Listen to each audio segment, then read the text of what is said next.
Every time he cheated, this man always held a regular dice in his left hand while subtly slipping his right hand into his pocket. It looked like he was pulling something out, but his actions were so blatantly obvious. He intentionally made it visible to others. If anyone accused him of cheating, they'd fall right into his trap. Once someone took the bait and publicly exposed his behavior, the class monitor's plan would succeed. His cheating method would never be uncovered because the dice he held were legitimate. His earlier actions were just a cover, designed to lure others into making a mistake. If someone disrupted the game without solid evidence, the monitor could easily get away with it. Since Kaiji had placed a bet of 540,000 in this round, it was clear he had caught on to the monitor's cheating scheme. That's why he placed such a large bet so confidently. But until the dice came to a complete stop, Kaiji didn't react at all. He didn't accuse the monitor of anything. The monitor started to wonder, had he overthought this? Maybe Kaiji hadn't noticed his tricks at all and had just accidentally placed a bigger bet than intended. The monitor, who had always been so clever, began to doubt himself. Eventually, he decided Kaiji was just trying to scare him. Furious, the monitor resolved to make Kaiji lose everything in the casino. This was the monitor's last chance to roll the dice. Because it was his final attempt, he no longer hid his cheating methods. Just like before, he slipped his right hand into his pocket and pulled out the special dice he had hidden there. But that very moment sealed his downfall. Everything had been part of Kaiji's plan, the exact opportunity he and his companions had been waiting for. This was his revenge. A month earlier, Kaiji had been swindled by the same monitor right here, losing all his money and even accumulating massive debts. Forced to work tirelessly in the mines to pay them off, Kaiji's luck turned when he uncovered the monitor's cheating secret. To take down the monitor for good, Kaiji sought out others who had been deceived by him and formed a revenge team. They lived frugally, with Kaiji rationing everyone's daily snacks. For 3 months, they avoided any large expenses and stayed away from gambling. Finally, after months of sacrifice, they gathered 540,000, ready for their revenge. Their efforts also helped them clear their debts and return to earning normal wages. But they couldn't outright expose the monitor's cheating. He was too cunning. If they directly challenged him in a game, they'd raise suspicion. Kaiji spent his days lurking in a corner, and sure enough, the monitor tried to pressure them by inviting them to join the game. Kaiji set his own conditions.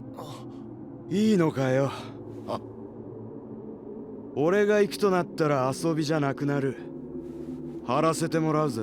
Confident in his own strategies and unafraid of the monitor's demands. The betting limit, originally capped at 20,000, was now removed. The monitor was thrilled he'd make even more money this way. He never imagined he'd be the one to lose everything in the end. Kaiji staked his entire savings. This battle was his chance to turn his life around. A crowd gathered to watch, but to everyone's surprise, when it was Kaiji's turn to roll, he refused to be the dealer. His real goal was to make the monitor fail when he took the roll. So, the monitor's henchman became the dealer instead. Even though Kaiji knew they'd cheat, he kept his cover and placed a modest 20,000 bet. Just as expected, the team won double the amount. Next, it was Kaiji's turn to roll.